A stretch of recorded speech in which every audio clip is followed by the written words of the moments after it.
कहाणी महालक्ष्मीची. आटपाट नगर होतं. तिथं एक राजा होता.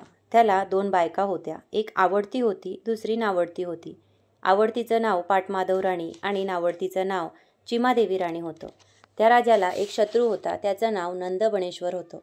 तो क्षणी उडे, क्षणी बुडे, क्षणी अंतराळात जाई, क्षणी पाताळी जाई असा राजाच्या पाठीस लागला होता. त्यामुळे राजा वाळत चालला. एके दिवशी राजानं सर्व लोकांना बोलविले. नंदबनेश्वरला मारा म्हणून आज्ञा केली. सर्व लोकांनी राजाला बरं म्हटलं. त्याला जिकडे तिकडे शोधू लागले. त्याचं नगरीत एक म्हातारीचा लेक होता. तो आपल्या आईला म्हणू लागला, आई आई मला भाकरी दे, मी राजाच्या शत्रूला मारायला जातो. म्हातारी म्हणाली, बाबा तू गरीबाचा पोर, 4 पावलं पुढं जा, झाडाआड वाळली भाकरी खा, म्हणजे लोक तुला हसणार नाहीत. पोरानं बरं म्हणून म्हटलं. म्हातारीनं भाकरी दिली. म्हातारीचा पोर भाकरी घेऊन निघाला. सगळ्यांच्या पुढं गेला. इतक्यात संध्याकाळ झाली. सर्व लोक घरी आले. त्यांना नंदबनेश्वर काही सापडला नाही. तशी राजाला फार काळजी लागली. पुढं फार रात्र झाली. म्हातारीचा पोर तिथंच राहिला. पुढं मध्यानरात्री काय झालं? नागकन्या देवकन्या तिथं आल्या. महालक्ष्मीचा वसा सांगू लागल्या. पोरानं विचारलं, बाई बाई ह्यानं काय होतं? त्यांनी सांगितलं, पडलं झडलं सापडतं, मनी चिंतलं कार्य होतं. इतकं ऐकल्यावर तोही त्यांच्याबरोबर वसा वसू लागला. पूजा केली, घागरी फुंकल्या. पहाटेच महालक्ष्मी माय कोल्हापुरी जाती जागती झाली.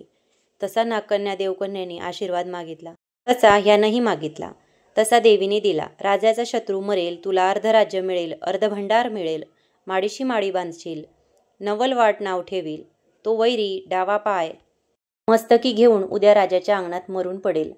असं म्हणून देवी अदृश्य झाली. म्हातारीचा पोर घरी आला. दुसऱ्या दिवशी राणी पहाटे उठली, परसात आली. राजाचा वैरी मेलेला पाहिला.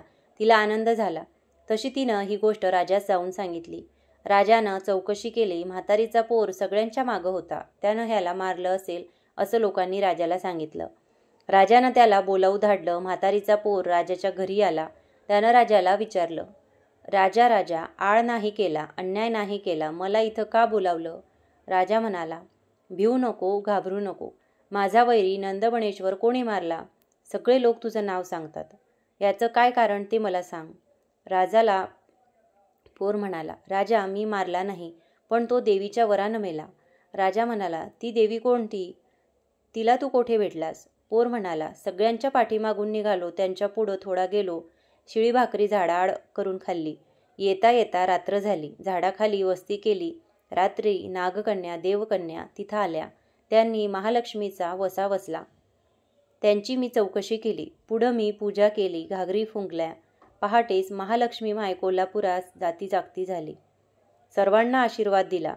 तसा मलाही दिला. तुला आशीर्वाद काय मिळाला? मला आशीर्वाद असा मिळाला की शत्रू मरेल, अर्ध राज्य मिळेल, अर्ध भांडार मिळेल, माडीशी माडी बांधशील, नवलवाड नाव ठेवील. असं म्हणून देवी अदृश्य झाली. मग आम्ही उत्तर पूजा केली. तातू घेऊन घरी आलो. तो तुझं बोलावणं आलं. राजानं हकीकत ऐकली, आनंदी झाला. पोराला अर्ध राज्य दिलं, भांडार दिलं, माडीशी माडी बांधून दिली, नवलवाट नाव ठेवलं. पुढं म्हातारीचा पोर आनंदानं वागू लागला. ही बातमी राणीला समजली. राणीनं नवलवाटाला बोलावलं. महालक्ष्मीचा वसा कसा म्हणून विचारलं. नवलवाटानं तातू दाखविला. तिला सांगितलं, आश्विन मास येईल, पहिली अष्टमी येईल, त्या दिवशी 16 सुतांचा तातू तेल हळद लावून करावा. 16 दुर्वा 16 तांदूळ घेऊन तुळशीची पंचामृता पूजा करावी. 16 अर्घ्य द्यावी.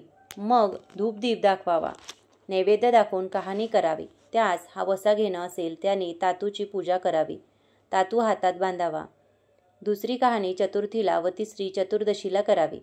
याप्रमाणे दर अश्विन मासी करावं. स्वतः तिनं वसा समजून घेतला. ते व्रत पाळू लागली. पुढं एके दिवशी काय झालं? राजा राणीच्या महाली आला. सारी पाट खेळू लागला. राजानं राणीचा तातू पाहिला.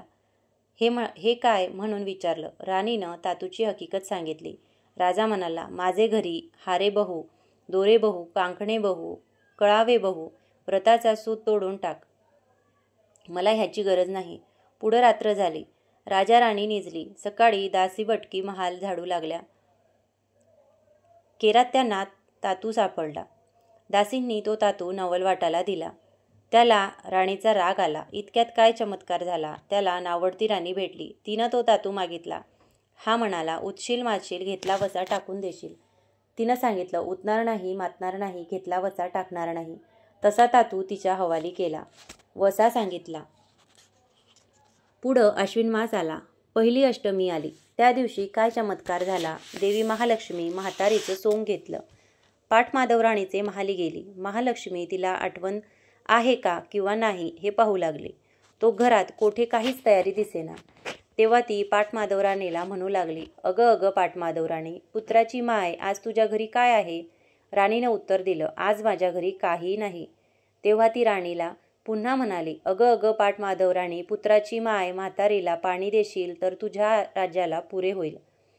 राणीनं उत्तर दिलं, म्हातारीला तांब्याभर पाणी दिलं तर माझ्या राज्याला पुरणार नाही.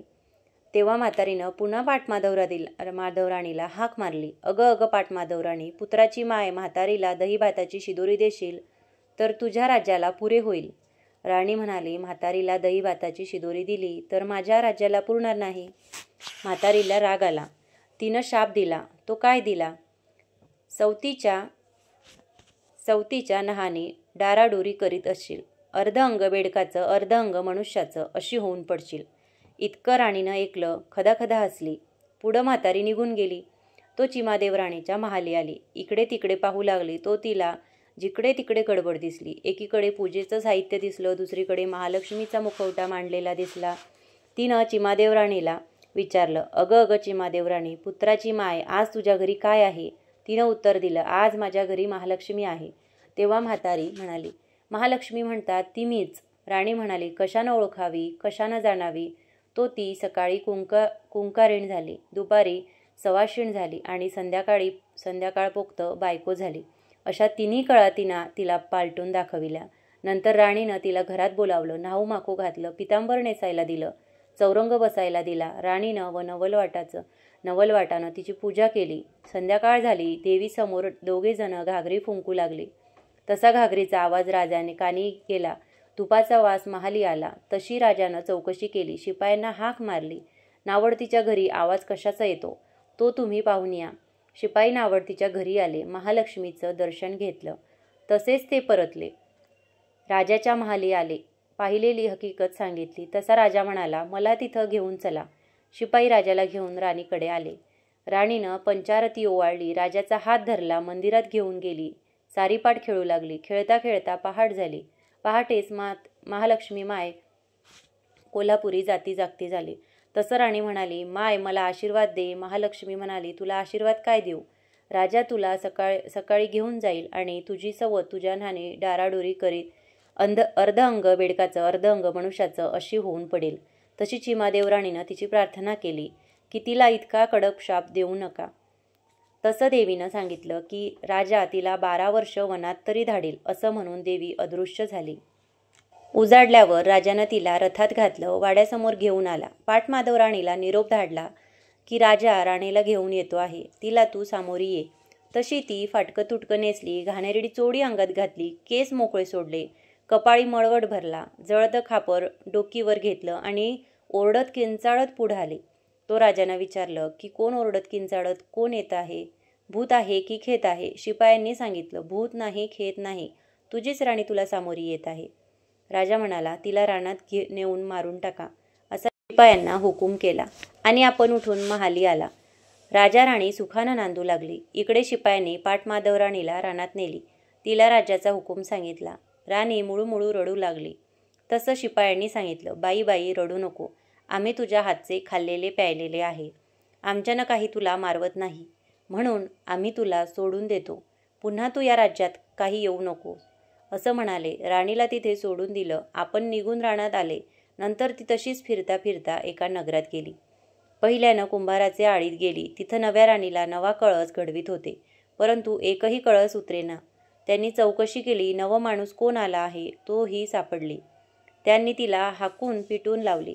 पुढं ती कासाराच्या आळीत गेली. तो तिथं नव्या राणीला चुडा करीत होते, पण एकही चुडा उतरेना. तेव्हा चौकशी केली. नवं माणूस कोण आला आहे तेव्हा ही सापडली. लोकांनी तिला हाकून पिटून लावली. तिथून निघाली. ती सोनाराच्या आळीत गेली. तिथं नव्या राणीला नवा दागिना घडवीत होते, तो एकही दागिना उतरेना. तेव्हा त्यांनी चौकशी केली. नवं माणूस कोण आला आहे तेव्हा ही सापडली. त्यांनी तिला हाकून पिटून लावली. तिथून निघाली. ती साड्याच्या आळीत गेली. तिथं नव्या राणीला नव्या साड्या विणत होते, पण एकही साडा उतरेना. मग त्यांनी चौकशी केली. नवं माणूस कोण आला आहे. इकडे तिकडे पाहू लागले, तोही सापडली. मग तिला तेथून हाकून पिटून लावली. पुढं ती राणी रानात निघून गेली. जाता जाता ऋषीची गुफा दृष्टीस पडली. तिथं गेली तो ऋषी ध्यानस्थ बसले होते. ती तिथंच राहिली. ऋषी स्नानाला गेले म्हणजे ही आपली सारवासाराव करी, पूजेचे मांडून ठेवी, अशी तिनं 12 वर्ष सेवा केली. ऋषी प्रसन्न झाले. ते म्हणाले, इथं झाड सारवण कोण करतं, त्यानं माझ्या समोर यावं. तशी ती ऋषीच्या पुढं आली, नमस्कार केला. ऋषींनी झाड सारवण्याचं कारण विचारलं. ती म्हणाली, अभय असेल तर सांगते. ऋषींनी अभय दिलं. राणीनं पहिल्यापासून हकीकत सांगितली. ऋषींनी पोथ्या पुस्तक वाचून पाहिली. तो तिच्यावर महालक्ष्मीचा कोप आहे असं समजलं. ऋषींनी तिच्याकडून महालक्ष्मीची पूजा करवली. रात्री घागरे फुंकविल्या. पहाटे महालक्ष्मी माय कोल्हापुरी जाती झाली. तसा राणीनं आशीर्वाद मागितला. देवी रागावली होती. ऋषींनी देवीजवळ क्षमा मागितली. तेव्हा देवीने उशाप दिला. ह्या झाडाखाली सगळी तयारी कर. पाय धुवायला पाणी ठेव, चंदनाची उटी ठेव, फराळाची तयारी कर, कापुरी विडा ठेव, वाड्याचा पंखा ठेव. त्या सगळ्याला तुझ्या हातचा वास येऊ लागेल. राजा इथं आज उद्या येईल. तहानलेला असेल, त्याचे शिपाई थंड पाण्याचा शोध करतील. तेही असली सगळी तयारी पाहतील. राजांना जाऊन सांगतील. नंतर राजा इथं येईल. त्याप्रमाणे दुसऱ्या दिवशी तिथं राजा आला. थंडगार छाया पाहिली. स्वस्थ बसून विश्रांती घेतली. नंतर पाय धुतले, पोटभर फराळ केला, पाणी प्याला, कापुरी विडा खाल्ला. आत्मा थंड झाला. पुढं राजानं शिपायांना विचारलं, इथं मी पाणी प्यायलो, फराळ केलं, विडा खाल्ला, ह्याला सगळ्याला पाटमाधवराणीच्या हातचा वास कसा आला? शिपाई म्हणाले, अभय असेल तर सांगतो. राजानं अभय दिलं. तेव्हा शिपाई म्हणाले, आम्ही तिच्या हातचं खाल्लं प्यायलो, आमच्यानं काही तिला मारवलं नाही, म्हणून आम्ही तिला सोडून दिलं. राजा म्हणाला, असं असेल तर तिचा आसपास शोध करा. शिपाई निघाले. ऋषींच्या गुफा पाहिल्या. तिथंही सापडली. राजाला जाऊन शिपायांनी सांगितलं. राजा उठला, ऋषीच्या गुफेत गेला. त्यांचं दर्शन घेतलं. ऋषींनी ओळखलं. त्याला सगळी हकीकत सांगितली. पुष्कळ असा शोध केला. राणीला नमस्कार करायला सांगितला. नंतर तिला हवाली केलं. तसा उभयंतांनी ऋषींना नमस्कार केला. त्यांनी त्यांना आशीर्वाद दिला.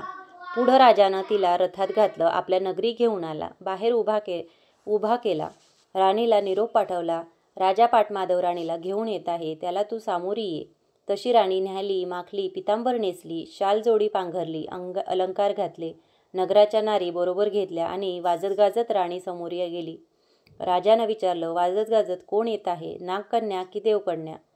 तसं शिपायांनी सांगितलं, नागकन्या नाही, देवकन्या नाही, तुझीच राणी तुला सामोरी येत आहे.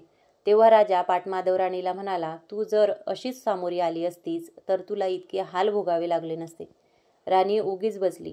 राजानं चिमादेव राणीला उचलून रथात घेतली आणि दोघीसह वाजत गाजत आला. सुखानं राज्य करू लागला. जशी पाटमाधवराणीला महालक्ष्मी माय कोपली, तशी तुम्हा आम्हावर न कोपो ही 60 उत्तराची कहाणी 5 उत्तरी सुफळ संपूर्ण.